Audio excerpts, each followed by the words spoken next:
My name is Kate Wilder. I've got a master's in criminal psychology. I'm an investigative journalist and hope to make a difference. Hey, we're here with Jessie Buckley to talk about Steve's brand new game in the Dark Pictures anthology, The Devil in Me. So let's start at the beginning. Tell us a bit about the character that you play. I play a character called Kate Wilder, who is a presenter who's part of this documentary team who are doing a show about the serial killer H.H. Holmes. America's first serial killer confessed to 27 murders. The number grew significantly. Nearly 200 lives. I'm a serial killer documentary watcher. Is that your jam too? Yeah, I'll watch a serial killer documentary. Right, it's really relaxing. Like, okay, cool, yeah, I can it's chill kind out. of fascinating why we're all addicted to kind of those stories. We need a plan. Forget his games, traps, all that bullshit. Think about the killers we've covered. There's always a weakness. I'm not playing detective, I just want to survive. Playing detective is how we survive. So what interested you in the role of Kate? Well, to be honest, I've never played a video game in my life, and I had no idea what the hell the world was. Oh, wow. Okay. So that was firstly why I kind of was like, oh yeah, that sounds new and fun. And yeah, and then I read the script and talked to Alita, who's our director, and it just seemed like a really lovely thing to be part of and something new and fun. And I can't believe how they create this world. And action. You know, usually I just get a script and it's like 70 to 100 pages long, but there's like 300 pages in one script. It's unbelievable. So as you kind of mentioned, the game has multiple branching paths, so your character could end up in any number of situations.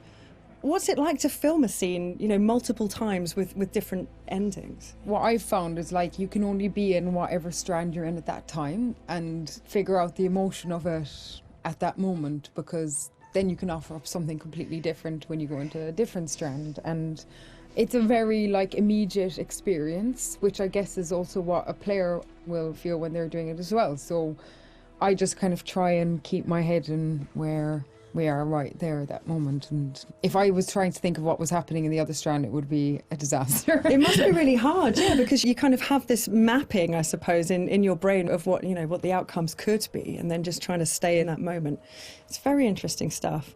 So many things can happen to characters in the Dark Pictures anthologies. How do you make sure that Kate is always Kate, no matter what she's kind of faced with? Well, I guess before we started, we did a big read-through with everybody, so it was good to kind of get a handle on who she is in the context of the environment she's in, but also the relationships that are in the world as well. It just kind of reveals itself from the script, and I just kind of let her run free and see what That's so cool, happens to her. Yeah, I don't think anybody has continuity in themselves. I don't anyway. It must be very difficult. Yeah, really difficult. And that's it. I guess it's quite good fun to then go, okay, let's go with this and see where we end up. Well, I think also Kate lives on a knife edge of she has a genuine obsession and curiosity about serial killers. So there's part of her that's kind of running towards it and part of her that's running away, you know. All of them have come to be curious about H.H. Holmes, but also with that, you're kind of living a real life horror as you're going into this world. So, come on, Charlie. What do we know about this guy? And everybody's fantastic, like, and they're all such distinctive people, you know. And they all somehow genuinely feel like a crew, you know, like, nice, yeah. You kind of have the kind of riffs. Charlie is thinking. She looks a lot like a temper tantrum. And the new fledgling loves, and then the kind of creeping horror of your life. What are you doing with your life? Sounds very familiar. Yeah, I think I've been there at 3 a.m. What is all of this? Okay, so let's talk about the setting that Kate finds herself in. I've heard something about murder castles. I'd like to know more. So the production company that Kate works for, Lonnet Entertainment, they get a mysterious call from a stranger who says that he's basically made a replica of H.H. Holmes' murder castle. Wicked. And invites them to come and document it because he knows that they're interested in serial killers. And Lonnet Entertainment, which is run by a character called Charlie, is kind of hard up, but only Charlie knows that. And so even though Kate is a bit kind of resistant to go because it just feels like another kind of fuddy-duddy thing, they agree to go to this island as one last kind of hurrah. It sounds like absolutely nothing awful is going to happen. It sounds like a perfect setup. I'm going to have a cup of tea. Delightful. Yeah, lovely island. Very nice. Look. Years are the wine that fill the cup of time. So in the game, you've got quite a limited inventory. Which items would you take into the house if you could take anything? I'd probably take, like, I think, look, all these mad people are just in need of a hug. So I'd probably take a bottle of wine and just be like, mate, let's just sit down, have a glass of wine, talk about what's going on here. Get Charlie's fags. Come here. Have Let's a just fag. calm Let's just calm down. down. That's my weapon of choice. I'd kill him with kindness. Well, you could at least start with the wine, and if that doesn't work, you've got the bottle. So, I mean, it's perfect. You're done. You're done. And if not, I could just drink it myself and have a lovely time. Some kind of belt with 3 or 4 of them attached. Off you go. It's all going to be fine. And if it's not fine, you're not going to know about it. Yeah. Done. Perfect. Good choice. Think it's okay if we pour some wine? God, please do. So you've mentioned the chase scene with the other girls. Was that fun? That genuinely was fun to be running and scared and all of that? Yeah, it's always fun. I mean, I think everything's kind of fun. So, thank God it's not something that happens regularly in your real life. So when you get to be part of something where it's super heightened and surprising and otherworldly things can happen, and you've got these 2 excellent kind of birds beside you who are like fighting off the demons, and you're genuinely scared and you're kind of doing it together, it's it's brilliant fun. Move your ass! Go! I've been around mocap. I've seen mocap. It fascinates me.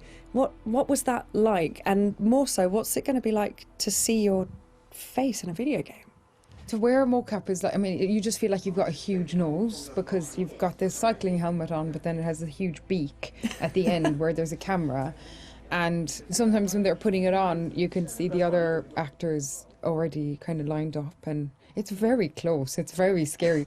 No! You're gonna kill me! But yeah, I think it'd be super interesting. I don't know, maybe I'll look a bit better. They'll doctor me off or something.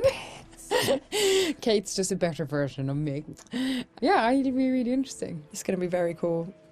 As far as, let's say, traditional acting versus video game acting, what were the differences? Was there a huge kind of difference between the two? I'd say the main difference is just the speed at which you work when you're making a video game. You still have the same intention, and narratively it's the same kind of experience because you're creating characters together and you're creating a world together, and our wonderful director is like interacting with us as a film director would.